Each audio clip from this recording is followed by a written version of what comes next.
मुकर्रर वक्त और जगह पे हाजिर हो गया हूं मैं। तुम लोग आ सकते हो।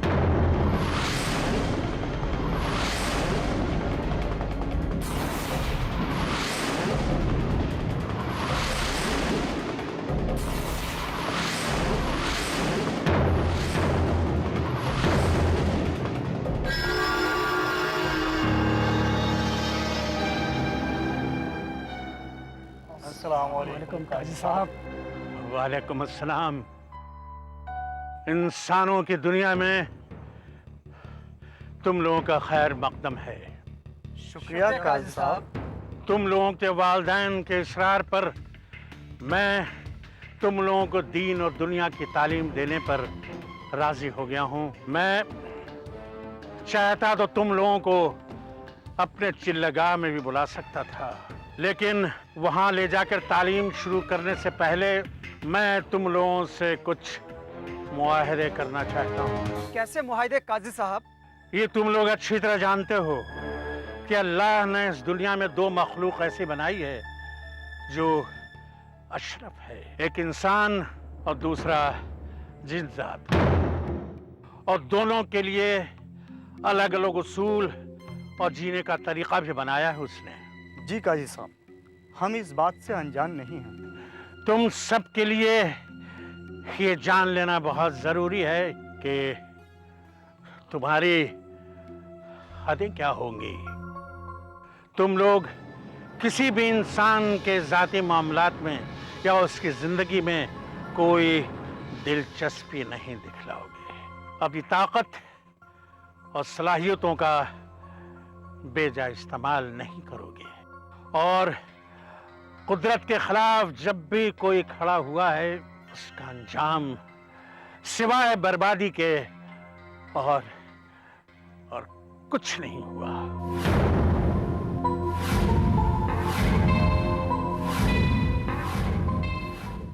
अपनी बात की दलील देने के लिए मैं तुम लोगों को एक सच्चा वाकया सुनाता हूं।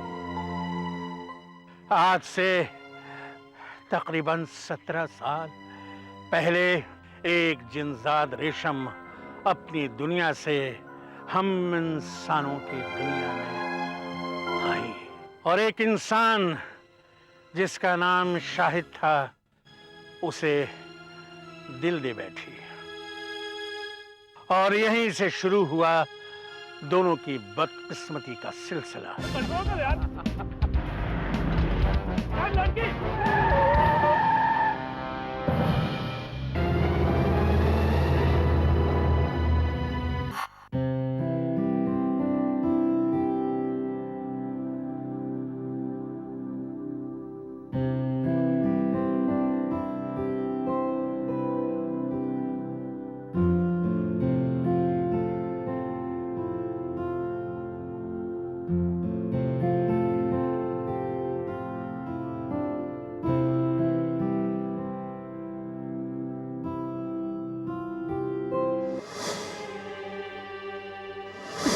रेशम, तुम तो ऐसे कह रही हो जैसे कि तुम आदमजाद नहीं बल्कि कोई और हो। क्या हो तुम? हाँ शाहिद, मैं आदमजाद नहीं हूँ, मैं जिनजाद हूँ। शाहिद, मैं एक जिन की बेटी हूँ।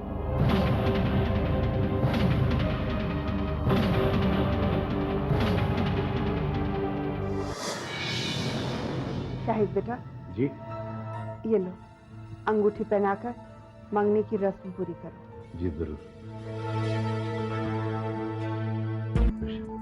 हाथ बढ़ाओ, हाथ बढ़ाओ ऋषि।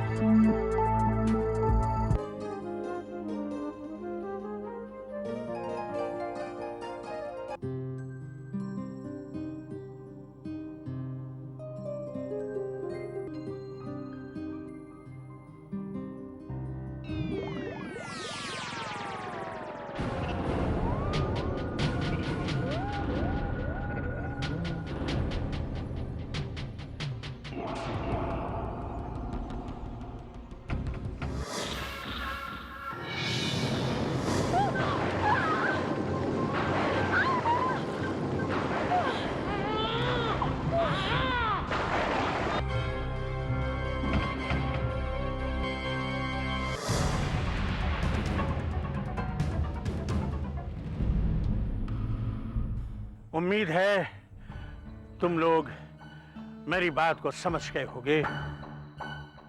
आग और मिट्टी का मेल कभी मुमकिन नहीं है। गुस्ताखी माफ हो तो एक सवाल पूछूं? पूछो। रेशम और हारान की बाद में कोई खबर नहीं मिली? मैंने अपनी रियासत के बुजुर्गों की जुबानी सुना था कि शहजादी रेशम को उसकी रियासत ने तख्तो ताज छीन कर उन्हें और उनके बेटे हरान को सजा सुना दी थी। हाँ, मुझे भी बस इतनी ही इत्तला है। काजी साहब, क्या अभी भी रेशम और हारान जिंदा होंगे? मेरा इल्म मुझे बताता है कि दोनों जिंदा है। बहुत अफसोस के साथ हमें ये ऐलान करना पड़ रहा है कि हम रेशम को जिन जात की दुनिया के कानून तोड़ने के जुर्म में और एक आदम जात की वजह से जिन जात साहिर के कत्ल करने के जुर्म में हमने रेशम और उसकी औलाद के लिए सजाए मौत मुंतखब की है।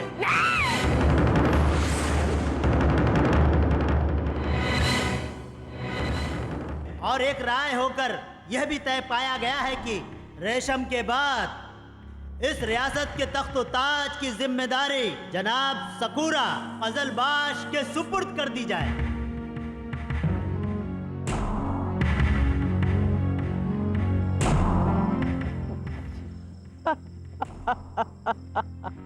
मुंसिफ हजरात, रहम कीजिए, एक बार फिर फैसले पर गौर कर लीजिए।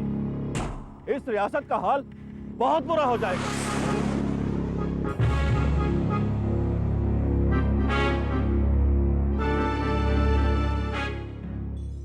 मुंसिफ हजरात, रहम, मेरी दरख्वास्त पर गौर कीजिए। मुंसिफ हजरात, रहम कीजिए।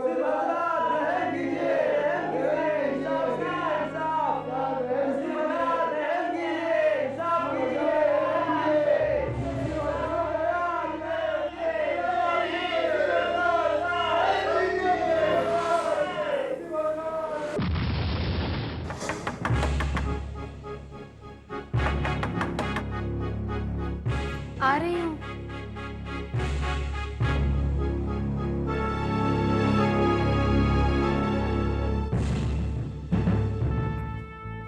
अरे तुम ठीक तो हो? हाँ, वो क्यों, क्या? अल्लाह का लाख लाख शुक्र है कि तुम ठीक हो। हम तो घबरा ही गए थे। इतनी देर से दरवाजा खटखटा रहे थे और तुम खोल ही नहीं रही थी। दरअसल मैं किसी सोच में गुम थी, इसलिए गाफिल हो गई। हाँ, अपनी दुनिया के वहशी दरिंदों के नापाक हरकतों पर खो गई होगी तुम। आपको कैसे मालूम अबू? तुम्हारे माथे का पसीना पहचान चुका हूं मैं इन 17 सालों में, और ये पसीना तुम्हारे माथे पर तब आता है जब तुम्हारा जहन गुजरे हुए वक्त पे पहुंच जाता है।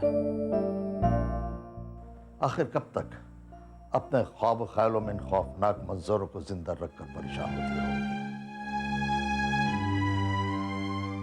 भूल जाओ इन सबको, भूल जाओ। जब इतने सालों में कुछ नहीं हुआ तो आगे भी कुछ नहीं होगा। महफूज हो तुम यहां पर। मुझे अपनी फिक्र न कल थी और ना ही आज है। मेरी परेशानी की वजह सिर्फ आरान है। कहीं मेरी दुश्मनी की सजा दुश्मन मेरे बेटे को ना दें।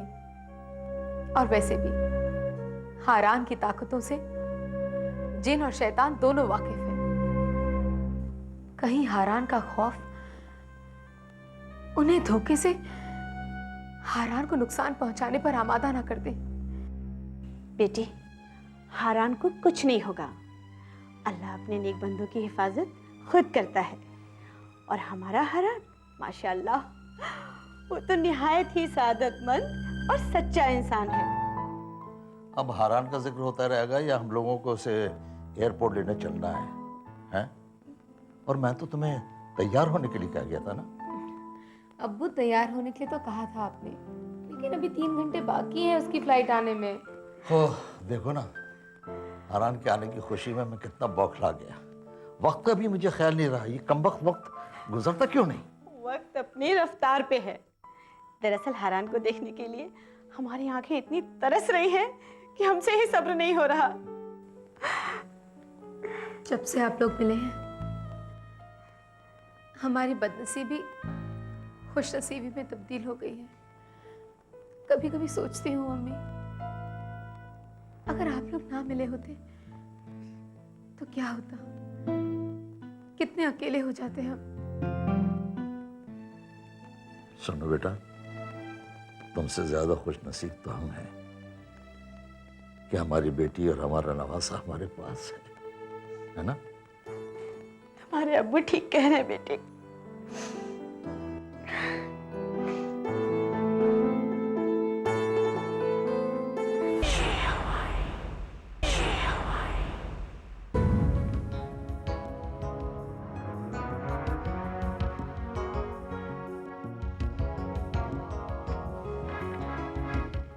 इतने बरसों में आपकी यही आदत नहीं छुड़ा पाई हूँ। घर को भी ऑफिस बना देते हैं। रात के 12 बजने को हैं, कितना काम करेंगे?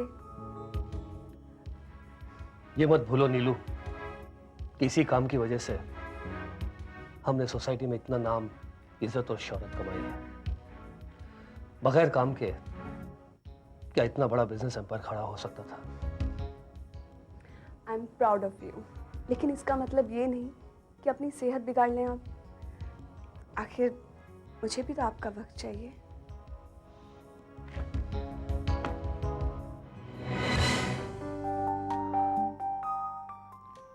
अब तो छोड़ना ही पड़ेगा। लीजिए, हम बिल्कुल फ्री हैं। कहिए, क्या हुक्म है सरकार का?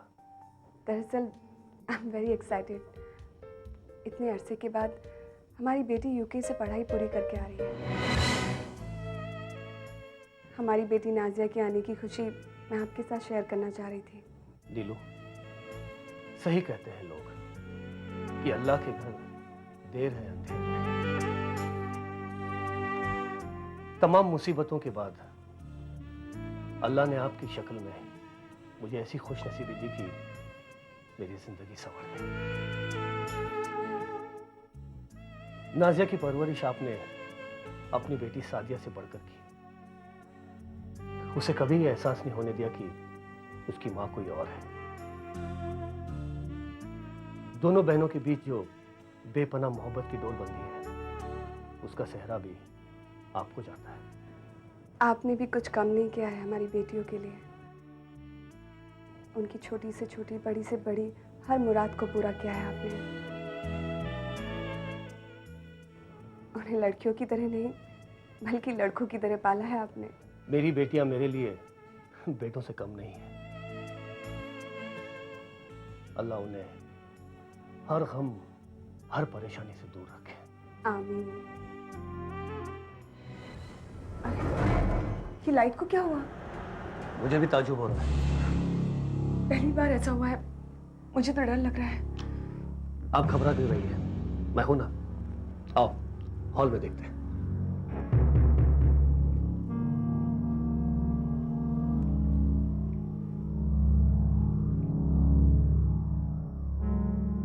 मुझे बहुत डर लग रहा है।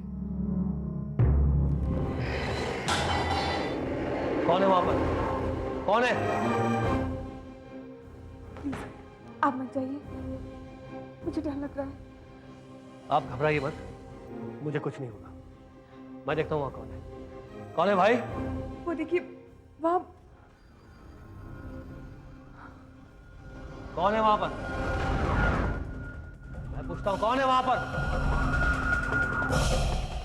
कौन है यहाँ? कौन हो तुम लोग? अब्बू। अहमद सर, ये सब क्या है? डर गए ना दोनों? भाई ये सारा प्लान जो है वो इस लड़की का है।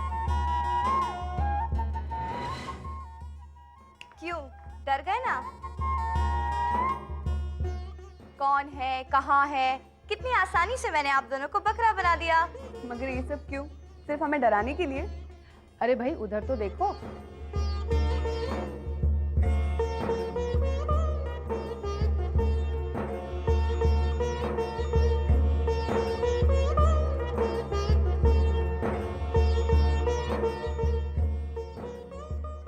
सादिया नीलू की बर्थडे का सरप्राइज देना चाहती थी। लेकिन दादी माँ, नीलू की सालगिरह तो कल है। पापा घड़ी तो देखिए, 12 तो बज चुके और मम्मा का बर्थडे आज है। हैप्पी बर्थडे मम्मा। Happy birthday. Happy birthday. Happy birthday मेरी गुड़िया। Happy birthday. Happy birthday. Thank you अब्बू। सालगिरह मुबारक हो नीलू। Thank you. मम्मा चले केक काटे। बेटा आप तो जानती हैं कल आपकी अपी आ रही हैं, उनके बगैर केक काटना मुझे अच्छा नहीं लगेगा। केक हम कल काटेंगे। हाँ मुझे मालूम था आप यही कहने वाली हैं। इसका इंतजाम भी मेरे पास है, वो देखिए।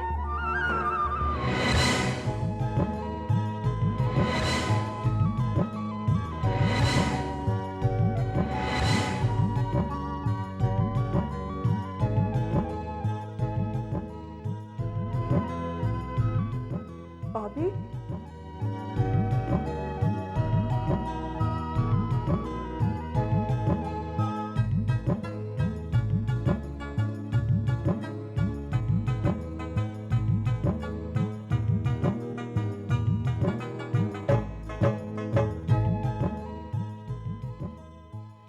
वो भी आ गई।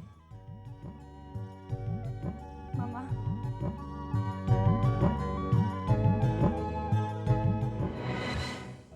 अस्सलाम वालेकुम। वालेकुम अस्सलाम। चित्रू बेटा। Hi, I miss you so much. We miss you बेटा। बॉबी बेटा, तुम तो कल आने वाली थी। ओफो, बॉबी नहीं, नाजिया। अब मैं बड़ी हो गई हूँ। ओके बाबा, तो मिस नाजिया आप आज कैसे आ गई? सादिया का फोन आया, उसने कहा कि एक दिन पहले आ जाओ, और फिर मैं इस सरप्राइज में हिस्सा भी तो लेना चाहती थी। अब चलिए चलिए, जल्दी करिए, केक काटिए। हाँ हाँ बिल्कुल बिल्कुल, चलिए चलिए।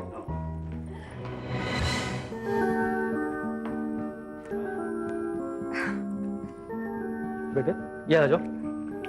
कम on, lit the candle fast. आओ Neelu, cut the cake. Happy birthday to you. Happy birthday to you. Happy birthday dear Neelu. Happy birthday to you.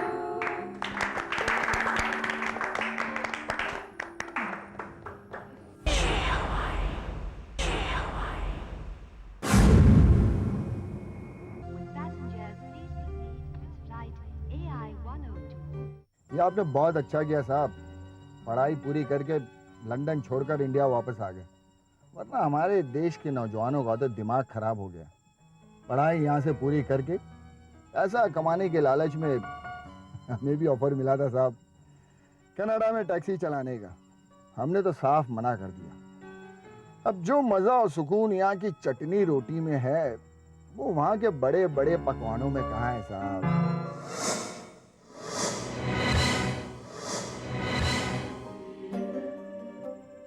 सही कहा दोस्त, अपने मुल्क को छोड़ने के बाद ही उसकी अहमियत पता चलती है। सही कह रहे हो। ये क्या मामला लगता है? रुको रुको, पुलिस आगे रोड ब्लॉक की हुई है, आप पीछे के रास्ते से जाइए। बात क्या है साहब? टेररिस्ट लोगों ने एक लड़की को साज मल्टीप्लेक्स में होस्टेज बनाकर रखा हुआ है, इसीलिए आगे जाने की किसी को भी परमिशन नहीं है। यहाँ बहुत खतरा है, आप जल्दी से निकल जाइए। जाइए। जी साहब।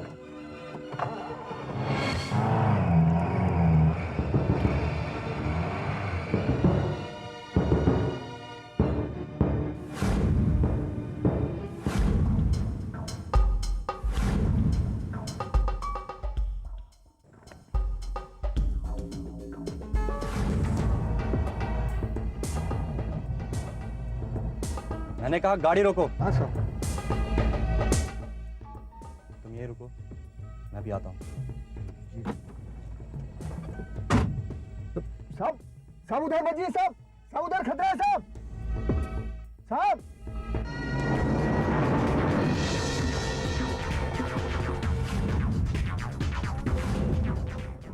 प्लीज मुझे जाने दो।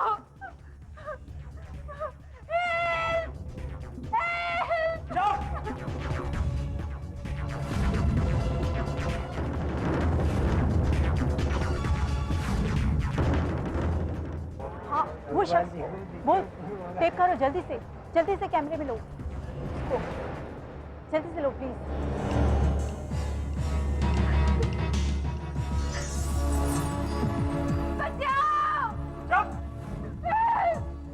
मुझे जाने दो।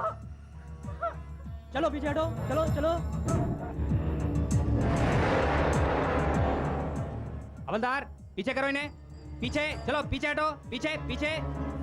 छोड़ दो मुझे, जाने दो मुझे प्लीज। जाने देंगे, तुम्हें जाने देंगे।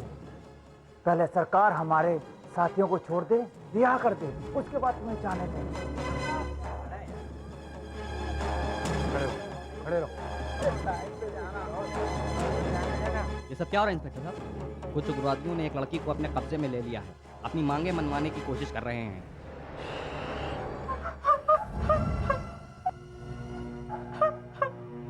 माशाअल्लाह।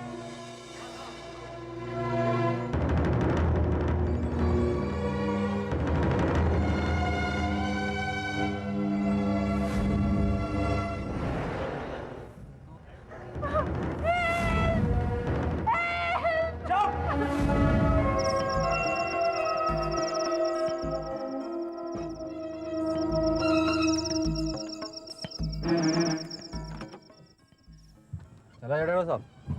कहाँ चले गए थे उधर साहब आप? ऐसे ही मुआयना करने गया था।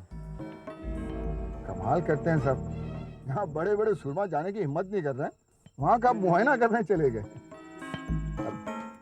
लड़की देखा साहब आपने? हाँ, लड़की को भी देखा और टेररिस्ट को भी देखा। आपकी हिम्मत की दाद देता हूँ साहब, सिर्फ उनको देखने के लिए आपने अपने जान का जोखम ले लिया।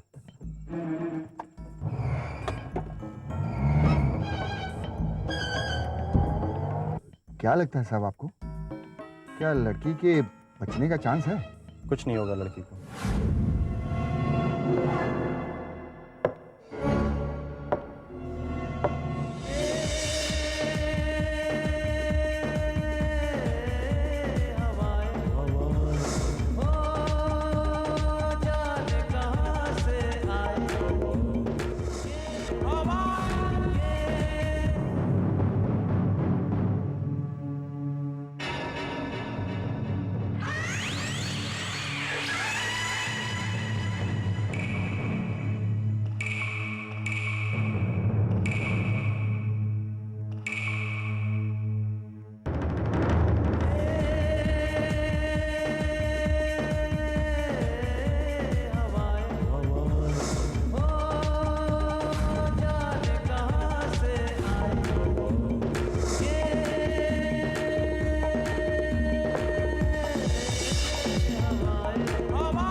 कहीं लेट न हो जाए।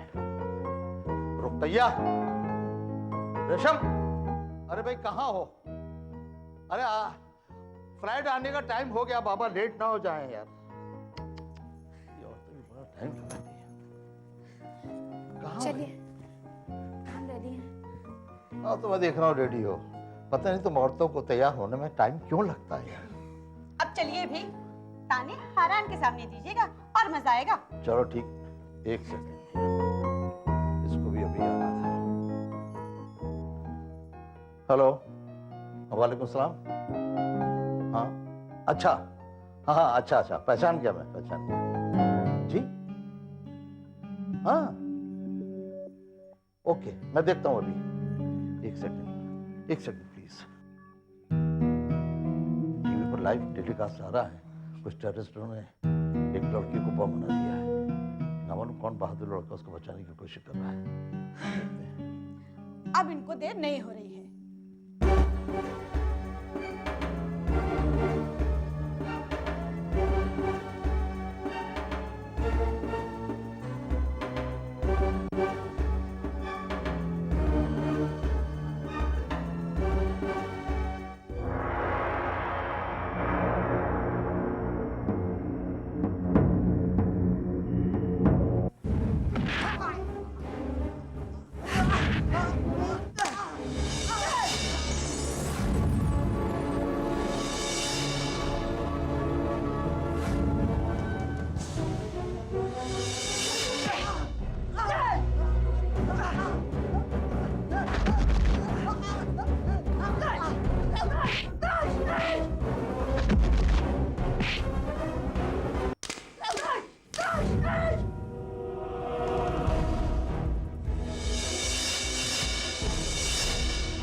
क्या पुलिस बचा लेगी उसको?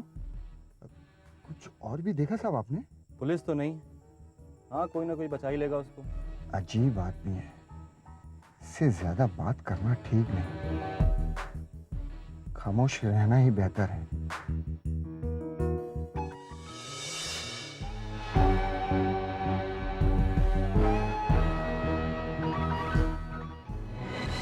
लीजिए साहब, ये आपका बंगलो नंबर 7 आ गया।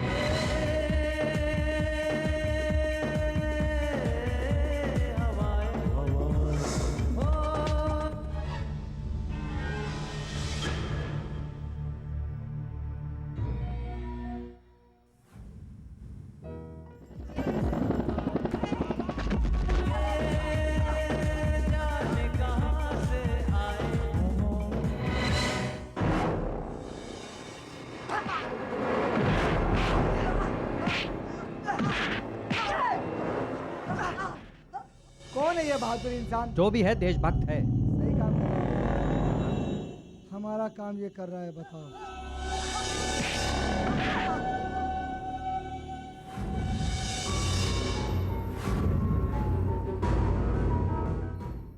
एक अनजान लड़की के लिए अपनी जान दांव पे लगा दिया उसने। जो भी है देशभक्त है। हाँ, सही में ये देशभक्त है। जो कर रहा है ठीक कर रहा है। ठीक कर रहा है।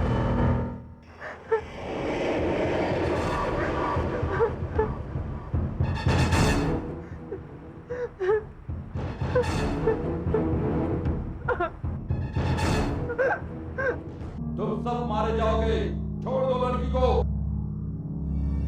कौन है? सामने क्यों नहीं आता? ए लड़की, चल चल यहाँ से। छोड़ दो मुझे। चल यहाँ से। मुझे बचाओ, कोई है? हमारी जानकारी के अनुसार ना तो वो शख्स पुलिस डिपार्टमेंट और ना कोई कमांडो है और ना कोई आर्मी का जवान है। फिर वो शख्स है कौन जो अपनी जान की परवाह किए बगैर उस लड़की को बचा रहा है? चलो चुपचाप नीचे। जाने दो मुझे प्लीज। चलो नीचे।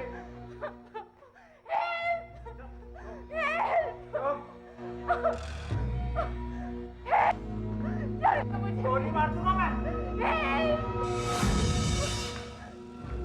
जाने दो मुझे प्लीज। छोड़ देंगे, छोड़ देंगे तुम्हें।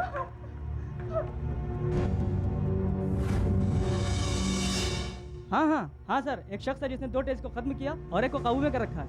आई होप सर शायद वो लड़की को बचा लेगा। मुझे जाने दो। कौन है? कौन है? सामने क्यों नहीं आता?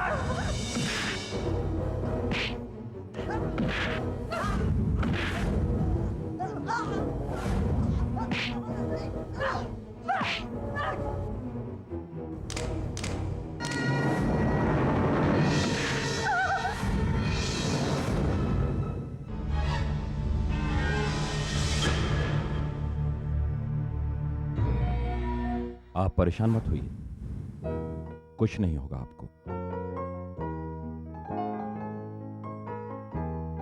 आपके चेहरे पर मजबूरी और परेशानी के तासुरात आपकी खूबसूरती और मासूमियत में 4 चांद लगा रहे हैं।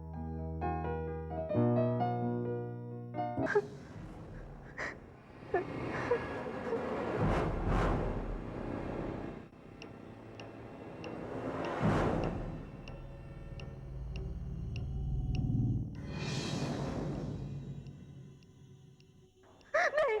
हाथ मत लगाओ।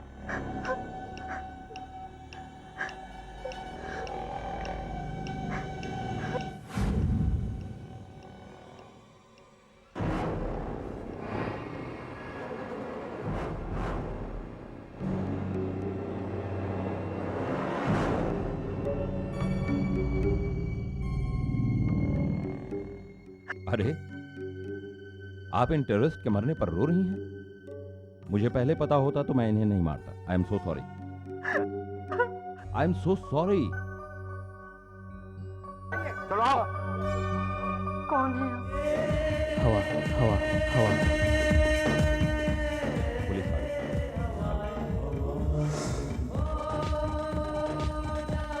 आप वाकई बहुत खूबसूरत हैं। मेहरबा हो के बुला लो मुझे चाहे जिस वक्त। मैं गया वक्त नहीं कि फिर आ ना सकूं। अल्लाह हाफिज।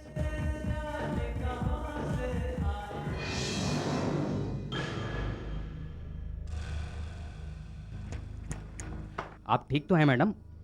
कौन था वो जिसने आपकी जान बचाई? कौन था वो जिसने आपकी जान बचाई?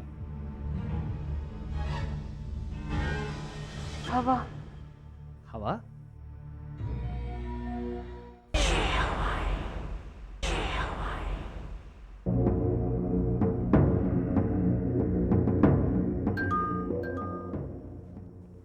मैं देखती। देखो कौन है।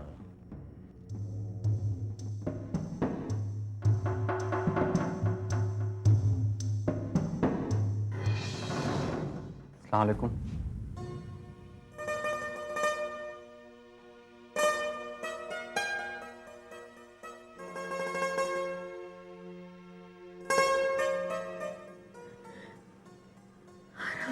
आरान। मम्मा।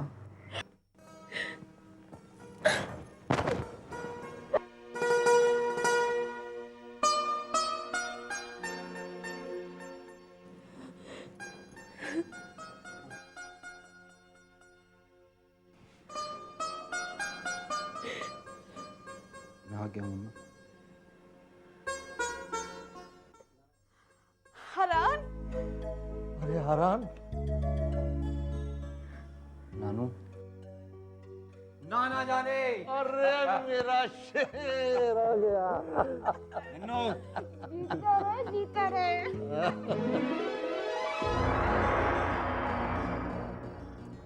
ये क्या आप लोग टीवी देख रहे हैं? इसका मतलब आप लोग मुझे लेने एयरपोर्ट आने वाले नहीं थे? अरे नहीं बेटा, हम लोग तो निकल ही रहे थे। इतने में पता नहीं क्या वो टीवी पे कोई न्यूज़ व्यूज आने लगी, तुम्हारे नाना जानी ने टीवी ऑन कर दिया। मगर हारान, तुम्हारी फ्लाइट तो 2 घंटे बाद आने वाली थी ना? वो तो मैं आप लोगों को सरप्राइज देना चाहता था, इसलिए मैंने 2 घंटे पहले की फ्लाइट पकड़ ली। बदमाश। बहुत बदमाश हो गया है। अच्छा सुनो, जल्दी से जाओ, फ्रेश होकर जाओ। बिल्कुल हमसे बहुत सारी बातें करनी है। जाओ जाओ। मैं 2 मिनट में।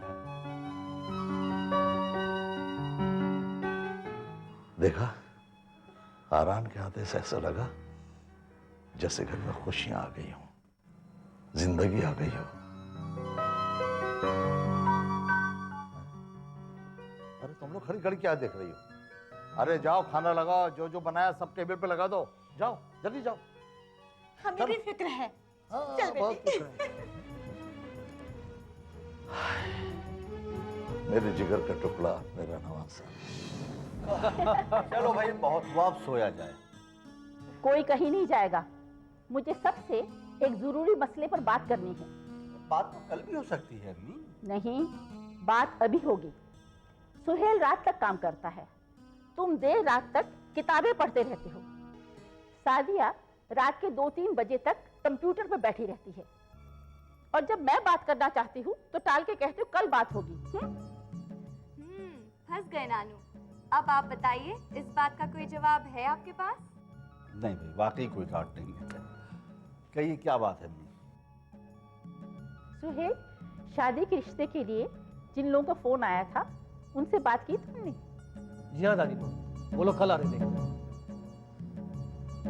शादी का रिश्ता? आप लोग किसकी शादी कर रहे हैं? सादिया की शादी पक्की हो रही है क्या? सिस्टर, पहले बड़ों का नंबर लगता है, फिर छोटों का। क्या मेरी शादी? मगर मम्मा, मेरी तो अभी पढ़ाई पूरी हुई है, मुझे अभी शादी नहीं करनी।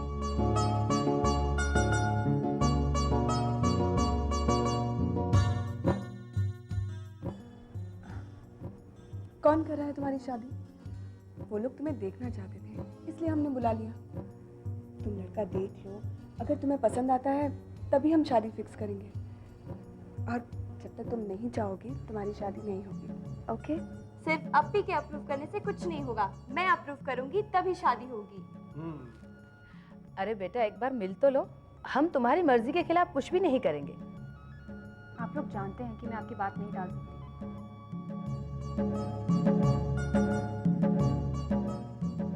आपकी जो मर्जी में आए करिए, मुझे अब कुछ नहीं कहना। सुहेल, जी। कल एक बार उन लोगों को फोन करके कंफर्म तो कर लो कि वो कितने बजे आ रहे हैं। जी दादी माँ, बेहतर है। महफिल की शाम तो जा चुकी है, महफिल बर्खास्त, तक लिया। चलो जी, आओ भाई, चल बदमाश, चलो। अल्लाह हाफिज।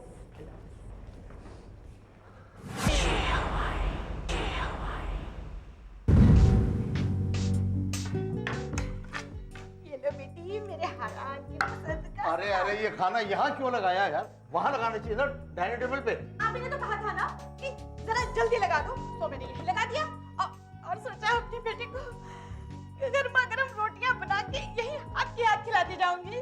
वो तो ठीक है, लेकिन ये अभी तक फ्रेश होके आया क्यों नहीं बाहर? जरा सब्र कीजिए, आ जाएगा, अब तो घर पर ही है ना। अच्छा एक बात बताओ, उसके पसंद का गाजर का हलवा बनाया नहीं बनाया? हाँ? आप ही एक उसका ख्याल रखने वाले हैं, आप ही एक उसको चाहने वाले हैं। अरे हरान, हम लोगों का भी कुछ लगता है, हमें भी उसकी पसंद नापसंद का पूरा ध्यान है। अरे मेरा मतलब ये नहीं था, मैं तो बस यूं ही। अम्मी अब्बू बस, मैं जानती हूँ कि हारान आप दोनों की आंखों का तारा है, और आप दोनों इस दुनिया के सबसे अच्छे नाना नानी हैं। तो वाकई बहुत देर हो गई, जरा देख तो बेटे। नहीं हो रहा है ना सब्र? और जब मैं कह रहा था तो दम मचा रही थी। हैं? कैसे सब्र हो जाएगा? इसलिए मैं कह रहा था कि अभी तक आए क्यों नहीं तैयार होके।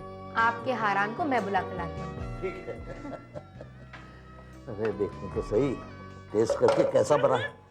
पहले मेरे नवासे को आने दीजिए। अरे चखने तो दो। पहले मेरे नवासे को आने दीजिए, लो। उसके पहले कोई नहीं छुएगा। इसमें क्या है? अरे वाह, बड़ी अच्छी खुशबू है यार। आज तो उसके खाने में बड़ा मजा आएगा उसको। आए लेकिन आपको डायबिटीज है, आपको मना है। अच्छा, और आपको क्या है? मुझे तो कुछ नहीं, मैं तो बिल्कुल पहले जैसी हूँ। अभी बता दूं तो गड़बड़ हो जाएगी। अल्लाह, कैसी बातें करते हैं? जवान बच्चे के बाप होके जरा तो शर्म कीजिए। यहाँ तो कोई भी नहीं है यार, अपने मुल्क में कदम रखते ही दरिंदों से सामना हो गया।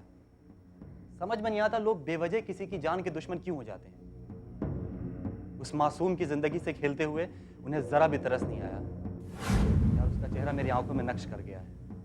इतनी खूबसूरत लड़की ना मैंने लंदन में देखी और ना ही हिंदुस्तान में। कितनी सहमी हुई थी बेचारी। यार, भूख तो मुझे ये बहुत लग गई है। तुमसे बात करने के चक्कर में भूल गया कि बाहर सब बेसब्री से मेरा इंतजार कर रहे हो। हारान, हारान, नीचे।